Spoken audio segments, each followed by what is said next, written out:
बात करने के लिए तैयार हैं, मगर मेरी प्रार्थना नौजवानों से अलग तरह की राय मत रखें। पूरा आंदोलन में आइए। यह आंदोलन आपका है, किसी लीडर का आंदोलन नहीं है। नवंबर का मेरा भाषण आप याद रख सकते हो। उस समय ही कहा था, इस आंदोलन का फैसला बंद कमरे में नहीं होगा, विश्वास रखना। तो उमर साहब कहते हम तो बात के लिए तैयार। हम कदनाटे थे। अरे बेशरम आदमी, आंदोलन का मतलब ही बात करना होता है। जब हमारे को कोई दिक्कत नहीं होती तो हम आंदोलन क्यों करते? आपको दिक्कत यह नहीं है कि किसान कानून समझे नहीं, आपको दिक्कत यह है कि किसान कानून समझ गया। प्रधानमंत्री जी, आपको मैं हरियाणा का इतिहास याद दिलाता हूं। जिस भी तानाशाह ने, जितने भी मुख्यमंत्री आए, जो किसानों से टकराया, जिसने किसानियों पर लाठियां चलाई, जिसने किसानों पर गोलियां चलाई, वो दोबारा मुख्यमंत्री नहीं बना। पता कर लियो तेरी सीआईडी पे। मैं आपको सिर्फ 2-3 बातें सरकार के अंदर क्या चल रही और हम क्या सोचते हैं वो बताऊंगा। आदरणीय किसान साथियों, भारतवर्ष के अंदर जितनी है आज के दिन जितने मोटी चमड़ी के लोग बैठे हैं, ये अंदर से खोखले हो चुके हैं। आप लोगों को पता, पिछले दिनों आपके कितने नाम निकाले गए लोगों के द्वारा। कभी आपको खालिस्तानी का अलगाववादी, वामपंथी और दूसरे नारे दिए गए। कभी हमारे को जातियों में बांटा गया। अब एक नया नारा इन लोगों ने लगाया है।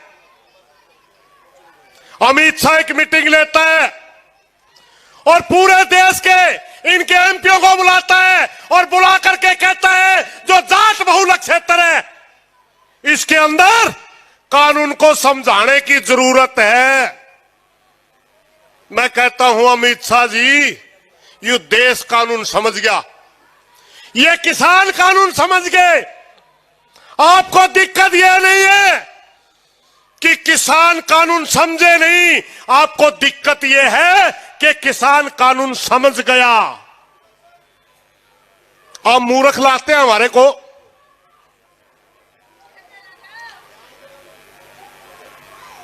पूरे देश का ही दुनिया की नजर आपके आंदोलन पर टिकी हुई है। पूरी दुनिया यह देखना चाहती है कि हिंदुस्तान के अंदर जो कारपोरेट के खिलाफ, जो उद्योगपतियों के खिलाफ एक चिंगारी उठी है, क्या यह दुनिया में जाएगी?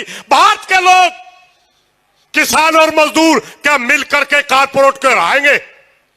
साथियों, मैं स्टेज के माध्यम से आपको बता देना चाहता हूं, यह लड़ाई मात्र सरकार के खिलाफ नहीं रही, क्योंकि सरकारें आई गई और भी आती जाती रहेंगी। यह लड़ाई आज से शुरू नहीं हुई थी। 1991 के अंदर हमारे देश को आर्थिक नीति में बदलाव हुआ था, जिसको उदारीकरण सुधारीकरण के नाम से जाना जाता है। उसमें डब्ल्यूटीओ के अंदर साइन करते हुए गैर समझौते को लागू करने की शपथ ली गई थी। डब्ल्यूटीओ के अंदर साफ साफ लिखा गया है कि अब भारत की सारी एपीएमसी मंडियों को बाजार के हवाले किया जाएगा। कृषि के ऊपर दिए गए जितनी भी सब्सिडियां दी जाती है सबको बंद किया जाएगा। आज नरेंद्र तोमर जी का एक इंटरव्यू आया और कहते हैं कि कानून को एक बार बरत तो लो। प्रधानमंत्री ने भी कहा, कानून को एक बार परख तो लो। प्रधानमंत्री जी 2006 में ओपन मार्केट बिहार में की गई थी। उन किसानों का हाल देखिए। क्या आप पूरे देश को बिहार बनाना चाहते हैं? हमारी लड़ाई क्या है? क्या लड़ाई है हमारी? हमारी लड़ाई है पूरे देश के किसान को जो एमएसपी सरकार घोषित करती है उसके ऊपर खरीद की गारंटी का कानून चाहिए, उसको खरीदने की व्यवस्था चाहिए।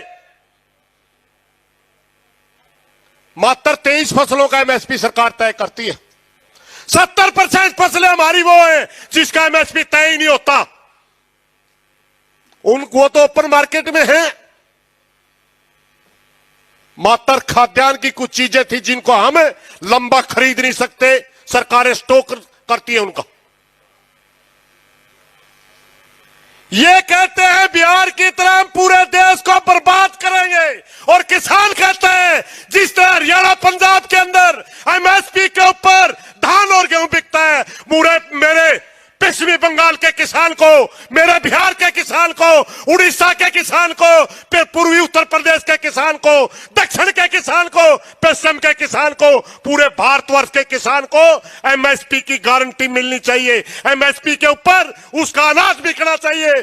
पंजाब के किसान की तरह, हरियाणा के किसान की तरह उनको भी धान को 1880 में बेचने का अधिकार मिलना चाहिए। बिहार का किसान की 1000 रुपए में धान खरीद करके हरियाणा की मंडियों में 1880 बेचते, क्या वो हमारे देश के नागरिक नहीं है? क्या वो हमारे भाई नहीं है? उनका इतना खून चूस लिया गया, 3-3, 4-4 एकड़ का किसान हरियाणा पंजाब में धान लगाने आता है, इतना बर्बाद कर दिया उनको। हम कहते हैं हमारे को, बिहार को पंजाब हरियाणा की तरह विकसित करिए, और सरकार कहती है हरियाणा पंजाब को हम बिहार की तरह बर्बाद करेंगे। ये लड़ाई साथियों, इनको भ्रम है, ये हमारे को जाति और धर्म में बांट करके बिखेरना चाहते, मगर हम बिखरेंगे नहीं। आजकल पंजाब के अंदर सोशल मीडिया में 2 विचार चले हुए। मेरी प्रार्थना है किसी भी तरह का अलग विचार रखना आज समय की जरूरत नहीं है। आज समय यह है कि हमने एकता दिखानी है। अगर किसी भाई को कोई तकलीफ है, हमारे से बात कर सकता है। अगर कोई पंजाब के लीडर से बात नहीं करना चाहता, हरियाणा के लीडर बात करने के लिए तैयार है। मगर मेरी प्रार्थना नौजवानों से, अलग तरह की राय मत रखें। हम आपसे हाथ जोड़ करके प्रार्थना करते हैं, पूरा आंदोलन में आइए। यह आंदोलन आपका है, किसी लीडर का आंदोलन नहीं है। यह लड़ाई आपकी है, किसी एक नेता की लड़ाई नहीं, किसी एक जत्थेबंदी की, यह एक ग्रुप की लड़ाई नहीं। यह लड़ाई किसान की है, यह आपकी अपनी इज्जत की लड़ाई है, यह आपके अपने मान सम्मान की लड़ाई है, यह आपकी अपनी पगड़ी की लड़ाई है। इसलिए 2 तरह की राय सोशल मीडिया पे जो चल रही है, आज से बंद हो जानी चाहिए।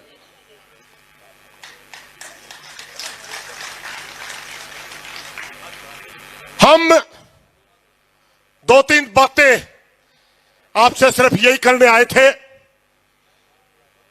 आज सरकार हिल चुकी है, डर चुकी है। तोमर साहब कहते हम तो बात के लिए तैयार, हम कदनाटे थे। अरे बेशरम आदमी, आंदोलन का मतलब ही बात करना होता है। जब हमारे को कोई दिक्कत नहीं होती तो हम आंदोलन क्यों करते? अगर हम आंदोलन करते तो बात करने तो आए हैं, मूर्ख क्यों बना रहा?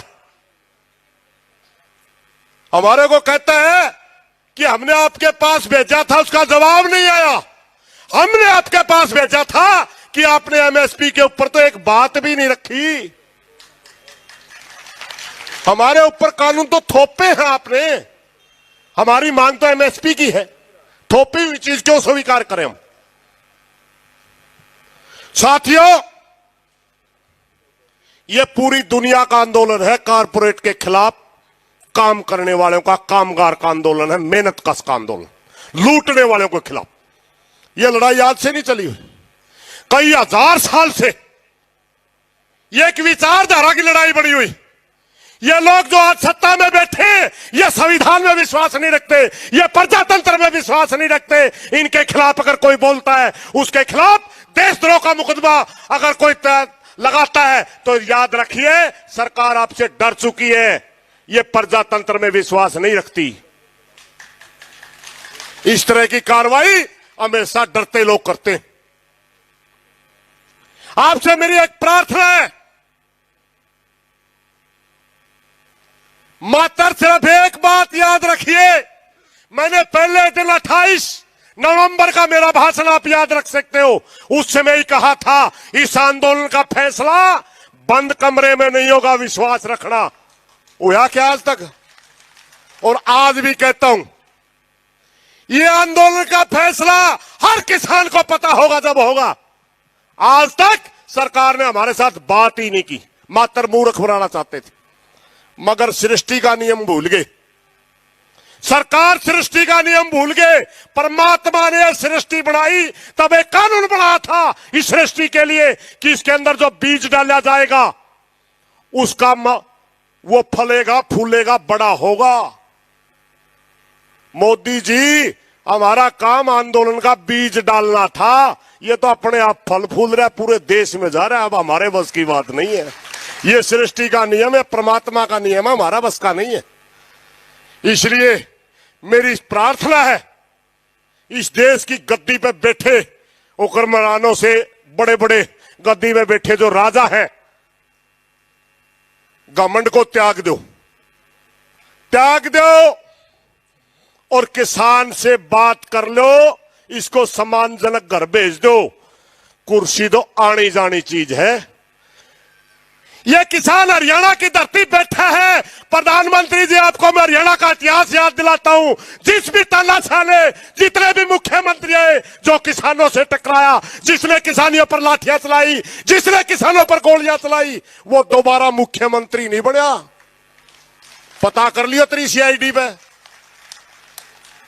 अगर हरियाणा में आपने धक्केशाही करना चाहिए तो याद रख, फांसी खा के मरेगा, दोबारा प्रधानमंत्री नहीं बनेगा।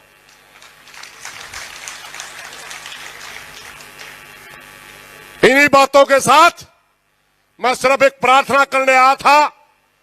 पंजाब के नौजवान साथियों से स्पेशल मेरी हाथ जोड़ करके प्रार्थना है, सोशल मीडिया पे जो गलाप लिख रहे हैं उसको बंद करके एकता का सबूत दें। आपको अगर किसी व्यक्ति